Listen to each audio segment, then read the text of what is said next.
ಓಂ ಗಂ ಗಣಪತಾಯೇ ನಮಃ. ಶ್ರೀ ಗುರುದೇವ ರುದ್ರಾಯ ನಮಃ. ಎಲ್ರಿಗೂ ನಮಸ್ಕಾರ ಸ್ನೇಹಿತರೆ, ನಾನು ನಿಮ್ಮ ಪ್ರಕಾಶ್. ಸ್ನೇಹಿತರೆ, ಇಂದು ನಾನು ನಿಮಗೆ ಸ್ವಪ್ನವಾರಾಹಿ ವಶೀಕರಣ ಮಂತ್ರ ತಗೊಂಡು ಬಂದಿದ್ದೀನಿ. ಅಂದರೆ ಈ ಕ್ರಿಯೆನ ನೀವು ಮಾಡಿದ್ದೇ ಆದಲ್ಲಿ, ಸ್ವಪ್ನ ಅಂದರೆ ಕನಸಿನ ದೇವತೆಯ ಆರಾಧನೆ ಮಾಡಿ ಈ ಕ್ರಿಯೆ ಮಾಡಿದ್ದೇ ಆದಲ್ಲಿ ಜನ್ಮದಲ್ಲಿ ನಿಮ್ಮನ್ನು ಇಷ್ಟಪಟ್ಟವರು ಬಿಡೋದಿಲ್ಲ.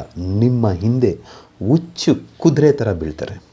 ಅದು ಹೇಗೆ, ಏನು, ಯಾವತ್ತು ಮಾಡಬೇಕು ತಿಳಿಸ್ಕೊಡ್ತೀನಿ. ಅದಕ್ಕೂ ಮುಂಚೆ ನನ್ನ ಚಾನಲನ್ನು ಸಬ್ಸ್ಕ್ರೈಬ್ ಮಾಡಿಲ್ಲ ಅಂದರೆ ಸಬ್ಸ್ಕ್ರೈಬ್ ಮಾಡಿ, ಲೈಕ್ ಮಾಡಿ, ಶೇರ್ ಮಾಡಿ, ಹಾಗೆ ಬೆಲ್ ಐಕಾನ್ ಬಟನ್ ಪ್ರೆಸ್ ಮಾಡೋದನ್ನ ಮರಿಬೇಡಿ. ಏಕೆ ಅಂದರೆ ಮುಂದೆ ನಾನು ಏನು ವೀಡಿಯೋಸ್ ಬಿಡ್ತೀನೋ ಅದು ಎಲ್ಲರಿಗಿಂತ ಮುಂಚೆ ನಿಮಗೆ ಬಂದು ಸೇರುತ್ತೆ.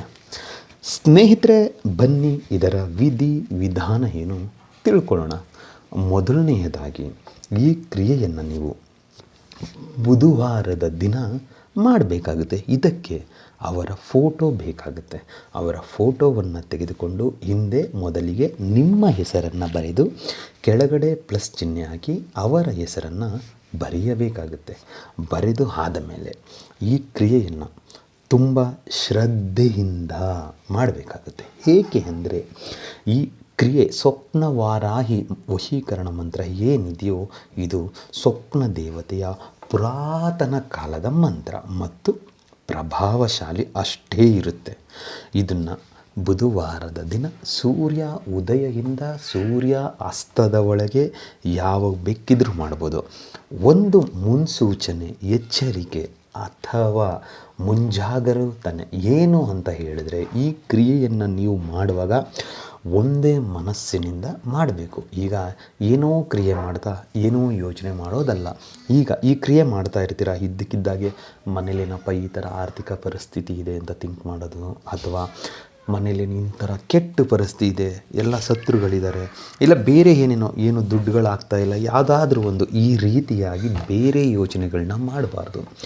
ಮಾಡದೆ ಇದನ್ನು ಏಕಾಗ್ರತೆಯಿಂದ ಏನಾದರೂ ಈ ಕ್ರಿಯೆಯನ್ನು ನೀವು ಮಾಡಿದರೆ, ಅಂದರೆ ಅವರ ಫೋಟೋವನ್ನು ನಿಮ್ಮ ಬಲಗೈಯಲ್ಲಿ ಹಿಡಿದುಕೊಂಡು ಇವಾಗ ನಾನು ಕೊಡೋ ಮಂತ್ರವನ್ನು ನೀವು 108 ಸಾರಿ ಪಠನೆ ಮಾಡಿ ಆ ಫೋಟೋಗೆ ಉಫ್ ಅಂತ ಅಭಿಮಂತ್ರಿಸಿ ನಿಮ್ಮ ಪಾಕೆಟಲ್ಲಿ ಇಟ್ಕೊಂಡಿದ್ದೇ ಆದಲ್ಲಿ ನಿಮ್ಮ ಹಿಂದೆ ಹುಚ್ಚು ಕುದುರೆ ಥರ ಬರ್ತಾರೆ. ಅವರು ಜನ್ಮದಲ್ಲಿ ನಿಮ್ಮನ್ನು ಬಿಡೋದಿಲ್ಲ. ನೀವು ಬೇಡಪ್ಪ ನನಗೆ ಅಂತ ಅಂದ್ರೂ ಕೂಡ ಅವರು ನಿಮ್ಮನ್ನು ಬಿಟ್ಟು ಹೋಗೋ ಪ್ರಮೇಯನೇ ಬರೋದಿಲ್ಲ. ಅಷ್ಟು ಗಾಢವಾಗಿ ನಿಮ್ಮನ್ನು ಅವರು ಪ್ರೀತಿ ಮಾಡ್ತಾರೆ. ಅದಕ್ಕೆ ಮಂತ್ರ ಹೀಗಿದೆ: ಓಂ ರೀಂ ನಮೋ ಸ್ವಪ್ನವಾರಾಹಿ ಘೋರೆ ಮಂ ಹಮುಕಿ ವಶಂ ಟಂ ಟಂ ಸ್ವಾಹ. ಮಂತ್ರ ಇನ್ನೊಮ್ಮೆ ಹೇಳ್ತೀನಿ ನೋಡಿ ಸ್ನೇಹಿತರೆ. ಓಂ ರೀಂ ನಮೋ ಸ್ವಪ್ನವಾರಾಹಿ ಘೋರೆ ಮಂ ಹಮುಖಿ ವಶಂ ಟಂ ಟಂ ಸ್ವಾಹ. ಅಮ್ಮುಖಿ ಅನ್ನೋ ಜಾಗದಲ್ಲಿ ನಿಮಗೆ ಬೇಕಾಗಿರುವವರ ಹೆಸರನ್ನು ಸೇರಿಸಿಕೊಳ್ತಾ ಮಂತ್ರ ಪಠನೆ ಮಾಡಿದ್ದೇ ಆದಲ್ಲಿ ಖಂಡಿತ ನಿಮ್ಮನ್ನು ಅವರು ಬಿಟ್ಟು ಹೋಗೋ ಪ್ರಮೇಯನೇ ಬರೋದಿಲ್ಲ.